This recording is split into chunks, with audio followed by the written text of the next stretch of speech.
حضرت عائشہ صدیقہ رضی اللہ تعالیٰ عنہ کہتے میں بیٹھی تھی حضور کی بارگاہ میں، دوپہر کا وقت حضور کے کیلولا کا وقت ہوتا تھا، اس وقت صحابہ نہیں آتے تھے، حضور دوپہر کو تھوڑا آرام کرتے تھے۔ کہتے ہیں ایک بوڑھی خاتون ایک دن آ گئی دوپہر کو، اس کے ہاتھ میں چھڑی تھی، لاٹھی پکڑی تھی، اس نے دروازے پہ دستک دی۔ جب میں نے پوچھا کون ہے تو وہ عورت بولی، حضور آرام کر رہے تھے، کہتے ہیں وہ عورت جب بولی نا، اللہ کے محبوب چارپائی پہ اٹھ کے بیٹھ گئے، اس کی آواز کانوں سے ٹکرائی، حضور اٹھ کے بیٹھ گئے۔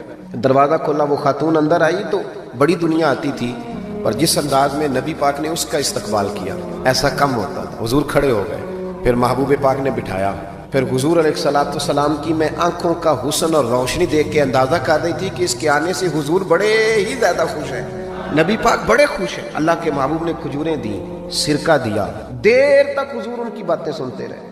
حضرت عائشہ صدیقہ کہتی ہے محب ہو کے محبوب نے، کنز المال میں حدیث موجود ہے، محب ہو کے محبوب نے باتیں سنی۔ دو قسم کے مہمان آتے ہیں نا،